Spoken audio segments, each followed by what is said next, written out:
thank you everyone who come here. And today we are talking about something very important for every game developer who set up business here. You set up business in the UAE. What's next? And today we are talking about intellectual property, about taxes, about accounting, labor, those issues which are so important for every company setting up business here in the region and in UAE specifically. I know, a brief introduction about us. Myself, I'm co-founder of Futura Digital. We are legal and tax service providers here in UAE. We have headquarters, but also we have worldwide expertise. And Alina Davletshina, head of digital department, and Roman Matorin is associate of our international team, specifically focusing on taxes. And I know that some of you are just considering UAE as a market, just considering to set up business here. I see several people who are not in UAE, for example, who are in Portugal or somewhere else. So I think that we need brainstorm why UAE. And this is my first question to audience. I know that some of you are just considering UAE as a market, and some of you are already here. So please, those who are here in UAE, share your experience. Why UAE? Why did you choose UAE the first time? All the 195 countries in the world. Yes. Any thoughts? Yes. I can explain. We had different companies in UK, in Russia, and etc. But we decided to open UAE because the taxation is lower than most of the European or North America countries. The second is because most of our workers are Russian-speaking or from the CIS countries, which is easier to move them here to UAE because it's easier to obtain the residence and visa rather than having problems and bureaucracy in European countries. This is probably the two main points why we decided to use these. Other points are just miserable. I think they are two what everyone is mentioning most of the times. Yeah, great. It's it's 2 of 9 reasons why I would mention. So great. Any other thoughts? Why UAE? No? Okay, yes? Yeah, another reason could be a good banking system. Yeah, great. And if you compare it to some other countries like Cyprus or something else, they are not, they don't have that good reputation that UAE have. It is not blacklisted in any country. So that's also a good point. I might argue a little bit, but Yeah, but I would say it's stable banking system. And personally, I know some people who are removing now some of our clients who are removing their funds even from Switzerland to UAE banks. So they trust their funds here to this banking system. So yes, I agree, but it's not perfect. Yes, it's not. Usability is lacking.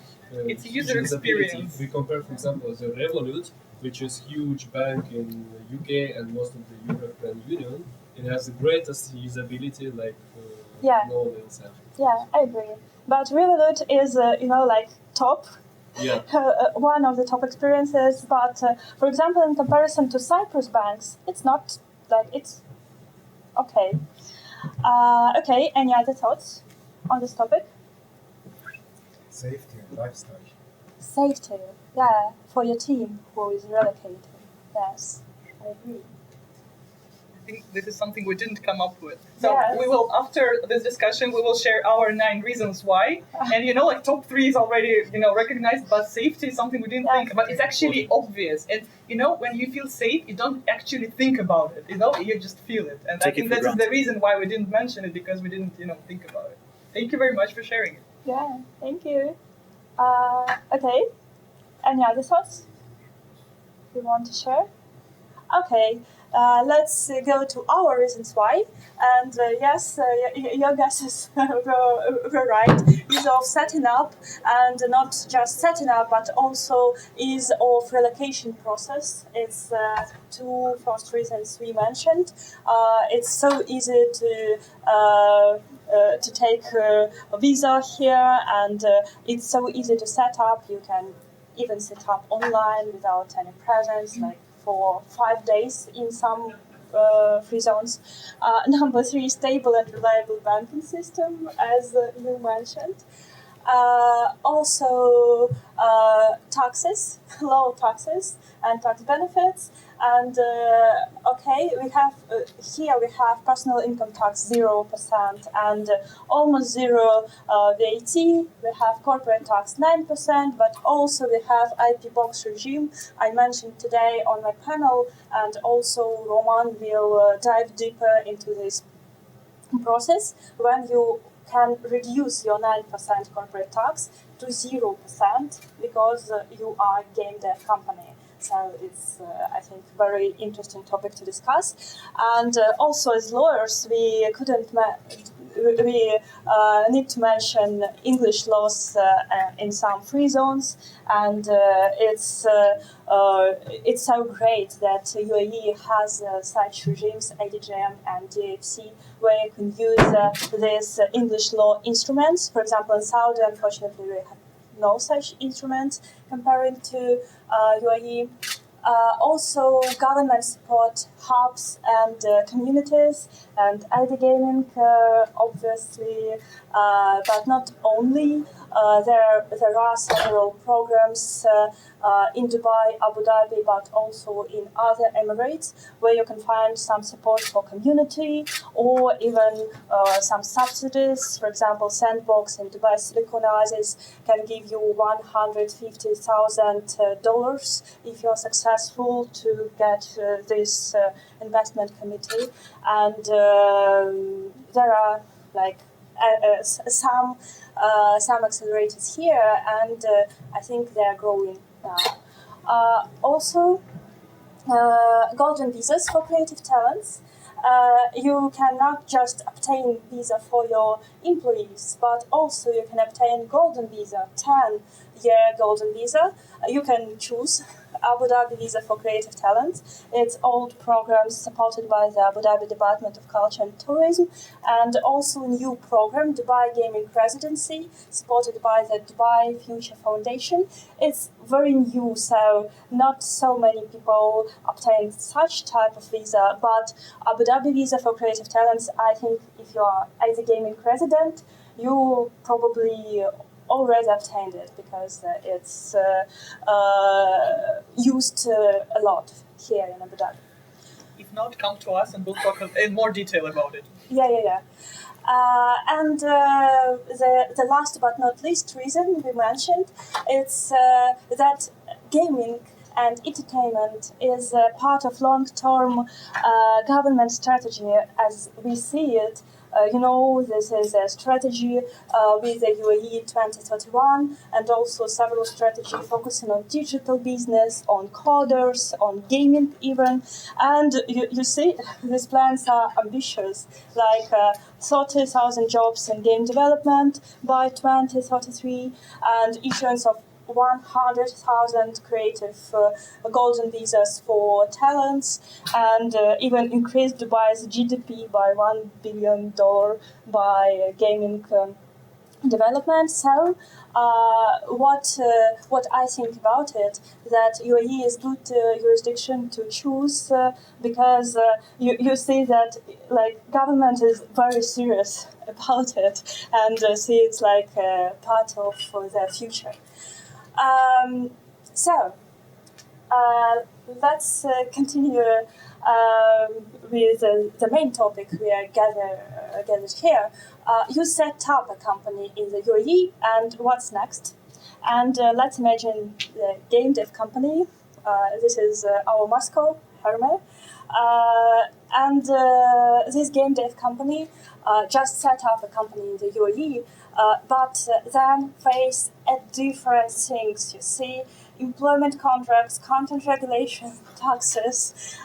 Yes, I reported personal data, like a huge amount of different things to consider. So, what are the key parts? What do you need to focus on? And today we would like to talk about taxation. Something small talk about accounting, labor law, and intellectual property. And let's start with taxation. Roman, I think this is your turn. Thanks. Hand over the clicker. Right. So let's start with a bit of a what do you call it? A true or false session. Yes. A lot of game dev companies come in here thinking that UAE is a tax-free jurisdiction. Please raise your hands if you do think so. If somebody thinks that it is a There is tax-free. zero taxes. Is it zero? Well, unfortunately, this is a myth and it is false. This jurisdiction does have a few taxes. We'll be talking about them in a jiffy. The second myth that we wanted to discuss is a lot of people think there's no personal income tax here in the UAE. Do you think that that's true? If somebody thinks so, that's true. There's no personal income tax in the UAE. That's correct. So that is a true statement. Now, about the taxes that do exist, there are three main taxes you have to keep in mind when you set up a company in the UAE, especially a game dev company in the UAE. Number one is your corporate income tax, the general rate of which is 9%, but there are ways to apply a 0% rate, at least to a portion of your income. There's the withholding tax, which a lot of you probably encountered when working with Google Ads or with a publisher in the US. And there's the value-added tax. I'm not going to go too deep into this subject because it's a bit less relevant for a lot of game dev companies, but it is here. It is a 5% value-added tax. For a lot of you who have had an experience with a similar tax in other jurisdictions, is going to be familiar. But again, as you rightly mentioned, it is at a much lower rate. By the way, you do have the QR code to a recording of our previous session where we talked about these taxes in more detail. Now, for the corporate income tax, obviously the standard rate is 9%, but it doesn't apply to all of your revenue. It only applies to your income,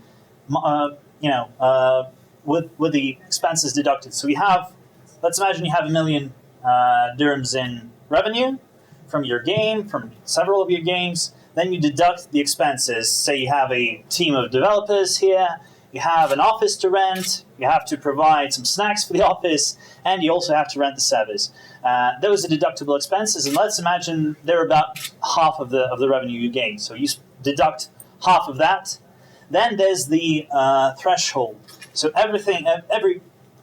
all of your income underneath this threshold of 375,000 dirhams per year is taxed at 0%.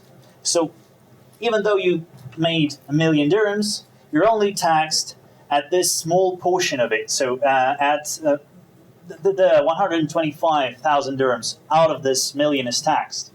So basically what you end up with is about 11,250 dirhams of tax, which is, as a lot of you may agree, is a lot lower than in most jurisdictions outside of the UAE. Now, obviously, corporate income tax is a bit of a complication in terms of registration and the filing of your tax returns. With the registration, what you have to keep in mind is you're not automatically registered to be a taxpayer. So once you set up a company, you have to go to the Federal Tax Authority and register as a taxpayer. You have 3 months to do that. So suppose your company is set up in mid-March next year. You have 3 months, so until mid-June, to register. Otherwise, you're fined, and there are other consequences, such as failure to report, failure to pay tax, which is also going to result in higher fines. Now, for the reporting is rather simple. You have your regular financial year. The standard approach is to make sure that your financial year is from the 1st of January to the 31st of December. So it's your calendar year. So you spend that 12 months, and then you have 9 months to account for your taxes, to file your returns, and to pay your taxes. So again, this is a rather long term. It allows you for a longer term to gives you a lot of time, gives you enough space to file your taxes. Now, here's another myth that a lot of people believe in, and it's usually a painful one to break it to people. But do you think that since you're a free zone company, you're exempt from all taxes in the UAE? Does anyone think that? There's such a high level of understanding. I That's really appreciate great. it. That's actually great, and I really appreciate the fact that you're aware of the fact that it's not true. Free zone companies do have some tax benefits available to them, but they're not automatically exempt. Just because you're registered in the free zone doesn't mean you're fully tax exempt. Now, there are certain tax benefits available to you. The key aspect of which is corporate income tax benefit, which we usually refer to as IP box. It is a tax benefit that is really, really highly dependent on the composition of your costs, of your R&D costs, your R&D expenses. Suppose you have set up a company represented by the big Hermes here, and you have hired a few employees to the UAE, that little group down there. Suppose you spend about 6 million dirhams in salary for these employees in total. That's a development cost. They're all involved, for simplicity's sake, let's imagine they're all involved in development.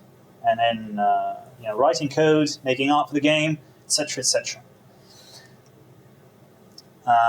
Suppose you do outsource some of the development to your independent contractor outside of the UAE, a foreign developer. That's also a development cost, and it is a qualified one. It is calculated for the purposes of applying the tax benefit. Now imagine you also have some foreign entity, in Russia, in Poland, in Germany, that also is involved in some form of development, but it is your own company. It is not an independent contractor. That is also an R&D expense, but trouble is it reduces your right to apply the tax benefit. So the less of this type of costs you have, the higher the tax benefit, so the lower the tax. Now, you can also have you can also outsource some of your development to local businesses, to businesses in the UAE. Regardless of whether they are related to you or not, that is a qualified expense. So the more of that type of expense you have, the more of the tax benefits you apply, the lower the tax. Now, you also might have some ready-made IP that you buy, like you buy a license to some ready-made software, you buy a license to some ready-made art involved in the game, used for the game. That's also an expense, and it's an unqualified one. So it also reduces your right to apply the tax benefit. Now, obviously, for most of us, for most of our clients, Google and Apple and other stores are the main source of income from their games. So basically, you receive some. Let's just imagine that it's about 40 million dirhams a year in revenue from those platforms. That's your total revenue. You deduct from that revenue the costs that you have, the development costs, all of the other aspects that I've mentioned here. And you end up with your net income before tax, which is 24 million dirhams, 24,200,000 dirhams. Not a bad day, but you're going to be taxed. That amount is going to be taxed under CIT regime, right? That's true, but the way the IP box works is that not only you just deduct your expenses, and as with the regular CIT, you would have to pay 9% on your net income. With the CIT under IP box, you basically calculate the ratio between different types of development costs. Based on that ratio, you have the nexus ratio. So if the nexus ratio, as in our example that I've demonstrated before, is around 0.89 that is very high. That is a very high ratio. That means that you can apply the 0% tax rate to 89% of all of your game development income. So it's not like 0 and 9% we're choosing Yeah. from. So it's not like either 9% or 0. It's always like a spectrum, in between. So you can get 8%, you can get 7% based on the ratio that you're getting. And again, sorry to interrupt, I just wanted to say that although I understand that some of the calculation might sound a little bit hard, that's why we created via this QR code the calculator, where you go and try to put your numbers, your real numbers of your company, and maybe it will help you to understand which ratio you might get in the end, or play with the numbers at least. So yeah, basically what you do is you fill the table available via the QR code with numbers like this, as in this example. The data we've presented in this example basically provide these types of results. So with a regular corporate income tax, with the same financial results, you're getting 2 million dirhams, 2,144,000 dirhams in tax. With the corporate income tax benefit, with this type of tax benefit, you're getting only 248,000 dirhams. It's huge. So it's a huge gap. It's a huge benefit that you can really, really use, and it's totally legal. It's very much in line with the most modern, types of regulation, similar tax benefits in other jurisdictions. So yeah, pretty cool, pretty neat. Use the QR code, play around with your numbers, and then come talk to us if you still have some issues that you need cleared up.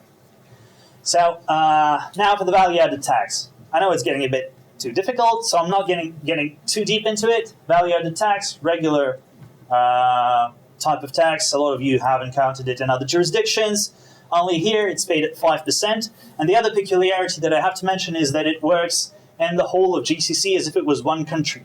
So if you issue an invoice to your, Qatari or Saudi contractor, if you issue your invoice as a contractor to your client, you're going to have to add a 5% VAT even to the tax that is issued to a Saudi or a Qatar or a Kuwait company, because this is a uniform value-added tax for the whole GCC region. But for any country outside GCC, 0. 0%. Yeah, of course. If you're issuing an invoice to someone who's outside of GCC, it's 0, much like with every other jurisdiction. Sounds good. Yeah, you also have to register for value-added tax. It's a separate type of tax that you have to register. I'm not going to go into too much detail on this. Just keep in mind that once your supplies exceed 375,000 dirhams, you're going to have to register. Now, last but not least is the withholding tax. Of course, a lot of you have had to. Some of you may have had to go into discussions with your partners abroad as to why on earth are you withholding something from me? I'm based here in the UAE. Why are you paying taxes for me, like in the US or in some other country? The most common, types of transactions game dev companies here in the UAE receive are from, income from in-app purchases made in Apple App Store or Google Play. Those are usually taxed at a 0% rate. I mean, nothing is withheld from you in the countries from where Google and Apple are paying you. If you have a publisher in Cyprus through whom you publish your game, they're also not supposed to withhold anything from you. That's a 0% withholding tax rate. Because there is a double tax treaty. Because there is a double tax treaty, exactly. And it is a very beneficial one and a very profitable one.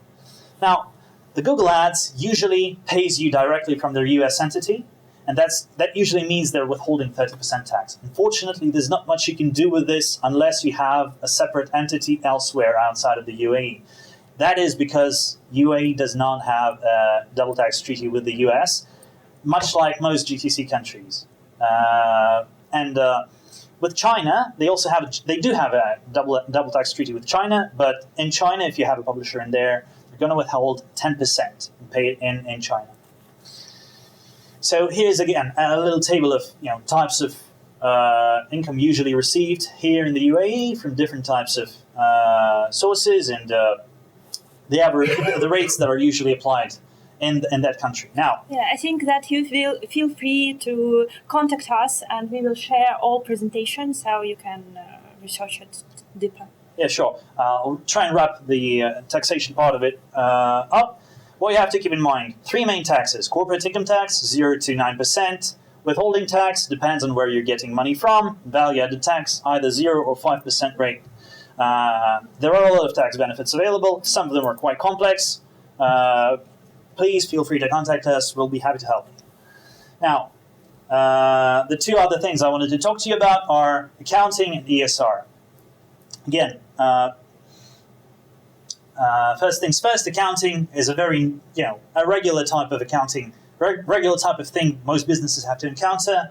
You do have to have an accountant here in the UAE, or a team of them. You do have to, file your returns. You do have to keep your accounts. The good part is that UAE applies the international financial reporting standards, which are a commonplace in almost every jurisdiction outside of US and Vietnam. So basically, if you're not from the US or from Vietnam or from other country that has a separate, unusual standard, this is going to feel more or less natural to you. Although I do suggest that you do, if you haven't yet, do find an accountant, for instance, one of ours, who is accustomed to the local market. There are certain peculiarities that you have to keep in mind. And the last thing I'll say about the accounting is that a lot of our clients tend to forget about this when they set up a company because they have a lot on their mind. So they forget about accounting, and they remember that they do have to actually have their accounting done once they've already had a certain set of transactions, once they've already had something done. So they have to restore their accounts for the past period, and it is always Very painful. Very painful. There's higher risks of missing something out, making mistakes, and it's usually more takes a lot more effort, takes a lot more work, and it is usually a bit more expensive. So the sooner you start keeping your records, the better. Now, another true or false session is ESR fines. Now, What is ESR? ESR is Economic Substance Regulations, which is a set of rules under which a UAE-based company in a certain sector, such as game dev, would actually have to file a different additional set of reports, basically clarifying that, stating and supporting the idea that, our company is not a shell company. We're actually here present. We're actually having some business in here. So it's like proving your real business. Yeah, basically. Office, employees, yes. Yeah. That is a set of rules for the Creative business. for Yes, creative gaming businesses, for companies. holding businesses, for several types of entities, several types of businesses. Now, and there's been some talk in town that the fines for violating ESR regulations have been lifted, that there are no more fines. Please raise your hands if you believe that. Okay. Yeah, actually, that's true. They have recently introduced a cabinet decision stating that all ESR fines for failing to report on your ESR have been lifted. So it's like a month ago, right? Couple of months, I think. Yeah. So yes, before that there were huge fines, and starting from I believe 1st of October. So basically, they've cancelled all fines for now. We're not sure if there's going to be a new set of rules and new set of fines, but for now there are no fines for failing to report on your ESR. Now, I think that's all from me now. Thank you very much, and I'll hand over the clicker to my colleague here. Yes, I'll talk just a few words about the labor regulation. Of course, once you start a business here, you'll have to employ someone, either bring it from another country or find a local person to work with. And of course, as every employer, you should start thinking, how can I not just employ people, but how can I terminate the employment? How do I dismiss people in case something happens? So do you think, again, with a reality check, as an employer in the UAE, I can fire any employee without a cause? Do you think this is true or false? Can you fire just without giving any reason? No, you can't fire? Unless Okay. you're in the United States. Not here in the UAE. We're talking about the UAE laws. Yeah. Do you What think is it? You can fire anyone. Okay, I think Probation. if they're on probation, I think it's not possible. You think it's possible when they're on probation and not possible after. Okay, actually, this is reality. So I would agree with you. So the thing is here, unlike many other countries, unlike Russia, unlike many European countries, it's impossible. Where it's impossible to fire without any, because you must provide a reason, and the list of reasons is like very limited. Here you can dismiss any person, not give him any reasons, but you must pay him 1 month's salary. So you either he has to work for you 30 days after, or you just pay him. You can let him go right away, but pay him 1 month's salary. So that's very easy here. I don't know, are we talking pro-employee or pro-employer here? I don't know, but I don't think it's very good for employees, but it's very good for the employers.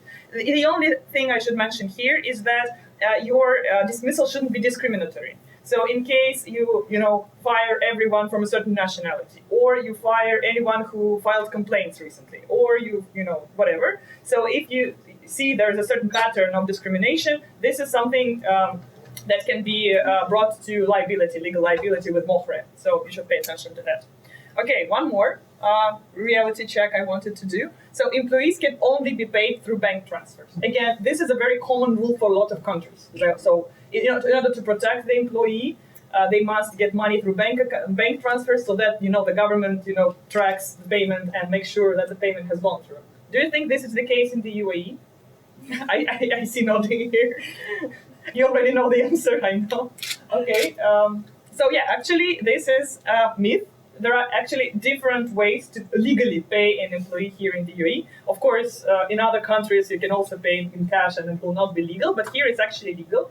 So first of all, you can, for some companies, especially in mainland, it's obligatory to use worker protection system, which does not necessarily mean paying through the bank account. Another situation is that it's legal to pay in cash in this country. And also you probably must have heard about the recent Dubai court case, where it's allowed to pay in crypto and said that paying an employee in crypto is legal here in the UAE. So that's an interesting fact to know. And I think it's also very flexible for the employees. Okay, termination of employment automatically cancels the visa. That's my favorite one. I see you agreeing with the statement. So you say, I'm letting you go, paying you 30 days, and his visa, he must leave the country tomorrow. You think it's working this way? I mean, I should cancel. Right. But without doing it, it's not happening. Yeah, exactly. So just termination automatically does not cancel the visa. This is a myth. We actually had some of our clients who've been in great trouble with this situation. So he thought that once he signed the termination of his employment, the person must leave the country, and his visa each employer has the quota for visas, and it's limited. You don't have unlimited amount of people you can employ. And he thought that once the person left his company, his visa quota is back with this new number of quotas. But it wasn't the case, and actually he had to be in a very tough negotiation with that person, because he didn't want to leave the country. That person was like, I'm staying, I don't want to cancel my visa. So it was actually a tough thing, and we helped him to go through it, but in the end it happened well. So just remember to cancel the visa once you terminate their employment relationship.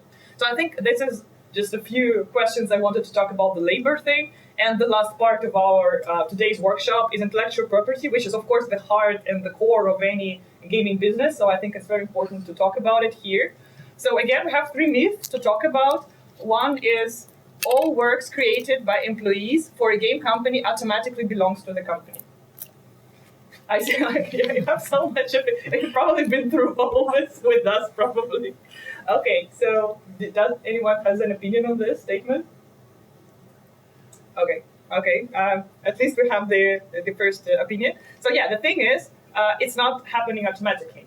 There is a law here in the UAE that says that in order for employees to transfer all the rights to the company, the object must be created within the scope of employees' official duties. So don't ask to write a code to a person whose official job title is SMM, person or designer. The employees was tasked to create the work, and the work was created within the use of the employees' resources. That's actually very interesting, and this is a thing that could prove that what employee created was under his scope of work if you, for example, use the laptop that was given by his employer to him. So I just don't want to, stop on this for a lot of time, but we know that signing all the tasks and signing, each task, I ask you to do this, and the act of acceptance for I created this is a lot of bureaucracy and paperwork, and we understand that none of the IT companies really do that. No one is signing, we know it. So that's why one should consider the situation where he creates a regulation within his company stating that each employee is using his corporate email, for example, as his electronic signature, and everything created under his login, under his corporate email, is automatically transferred to the employer. That will save you a lot of paperwork and a lot of bureaucracy on this, so I would just suggest you do this. And I think the next myth is about the trademarks for Alexandra. Yeah. What do you think? Registering a trademark in UAE, does it automatically protect you worldwide? What do you think about it? I think no. No, yes. I love how our audience today is legally knowledgeable. Experienced. I'm so persuaded. Yes, it's me. It's certainly. And not everyone in industry knows that. But yes, let's imagine that your brand, your name of your game is like castle. And you need, if you want to protect this castle from different things, like from competitors, from patent trolls, from some your unfair partners, for example, you need to take this flag to the land, and each land is protected separately. So if you need to protect your game in UAE, you need to protect it in UAE, but it's only protected by you in UAE, and that's it. If you want to protect your brand everywhere, for example, you are focusing on Brazil, you are focusing on Europe, you are focusing on other countries of GCC region, you need to take your flag and put it into these lands as well, because otherwise, unfortunately, if you are late to occupy these lands, you will fail. And honestly, unfortunately, we've seen such situation. For example, one of our clients from game dev industry was late to occupy his lands, and there was an unfair partner who protected this trademark in Australia, in US, in Europe, in China, in Korea. And we had 3 years battle with this unfair partner to just take everything that was our client. So they just stole the name of the game and tried to ban the original game from the stores. Yes. So it was crazy. And let's go to our another myth. I think that's the last question we wanted to talk about. Yeah. The process of registration. So the UAE has specific regulation for video games content, so developers must carefully evaluate what they include in the games. Sounds pretty obvious, but I still want to ask. So yeah, I hear the answer yes, and I absolutely agree. So again, you know that there is certain rules about what can be included in the game, and nudity, too much drug using, violence, LGBT mentioning, something like this can prevent the game from being launched in this market. So it's just a small game. Do you know any of these games that were banned in the UAE? Do you think which one do you think were banned here? Mortal Kombat. Mortal Kombat. Okay, let's guess, but I'll show. Probably also. Once again. Call of Duty. Call of Duty. Okay. Why do you think so? Saints Row probably too. For the violence, right? Why do you think so? Because of violence? Because mostly of the violence. And Mortal Kombat because of the blood, the fightings, probably of that too. Okay, I got your answer. Do you think any other games are banned in the UAE from this list? Hotline Miami. Once again? Hotline Miami. Okay, your guess is taken. Yeah. Okay. Maybe The Sims. The Sims for The Sims 4. LGBT mentioning. LGBT and for relations out of marriage. Relations. Okay, I'll remember. The Sims 4. The Sims 4. I got two votes for The Sims 4. Okay, are you ready to see the answers? So actually, Sims 4 is not banned, but you can see, and Mortal Kombat isn't as well. But my favorite game, The Last of Us Part 2, which I love, is banned for LGBTQ mentioning. And Resident Evil 2, which is also one of my favorite games, actually, is also it's actually not banned. Yay!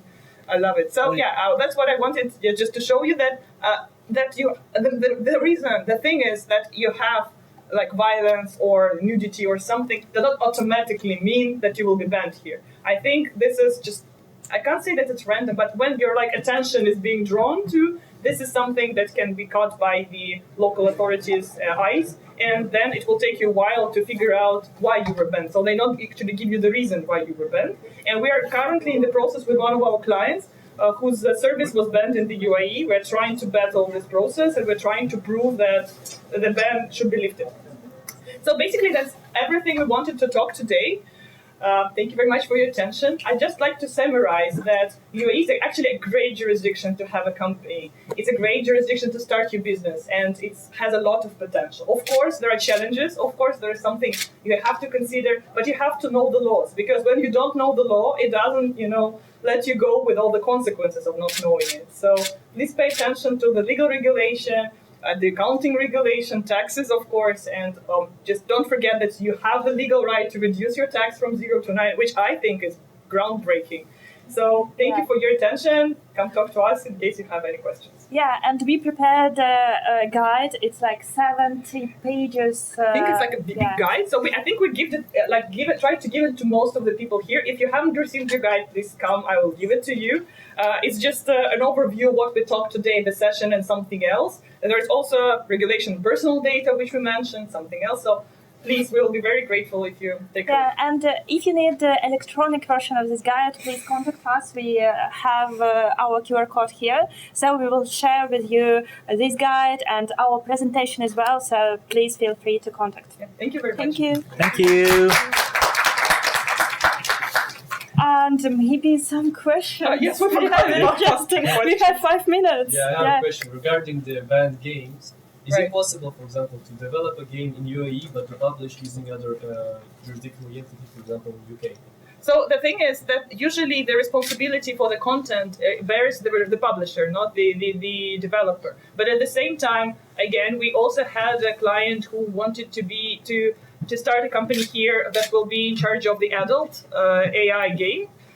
And we strongly recommended against it. I mean, not because it's illegal to do so, but I think, again, there is no very clear line. There is no you can do that and don't do that. But I wouldn't recommend doing this just for the reason of still having Sharia law as the primary law of this country. So, yeah, I'm sorry that my answer is not 100% clear, but yeah, hope you understand. Yeah, I do. Okay, of course. So what I heard is that opening a company is slightly easy, but opening a bank account and you have to put some money into your bank account is kind of a lot of discussions around it, and it's not an easy thing. What's your feedback on that? Well, it does take a bit of an effort sometimes, but depending on your type of business and the type of license you get and the type of bank you want to work with, it does take a bit of time, mostly because of the KYC procedures at the bank. So the banks here do tend to treat their potential clients with care.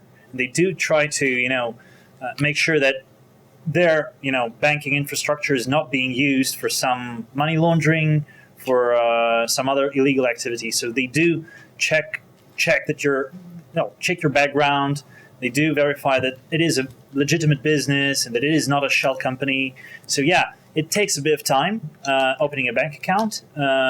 It might take a bit of effort, and yet, depending on the specific bank, they might require you to have a certain amount deposited.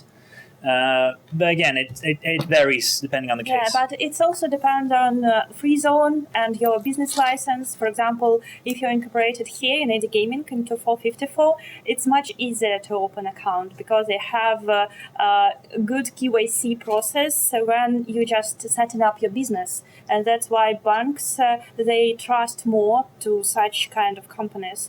Also, it's easier to open bank account if you have game development in your business license. license, and for example, you don't have consulting, because banks do not like consulting in business licensing, because it's like something.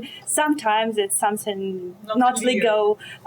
So they don't like. And also, it depends on your citizenship as beneficiary. So we know that some Russian citizens are struggling with opening bank account, but if you are like European, for example, or from here, from region, it's much easier to do it. But even for CIS countries, even for Russian companies, it's also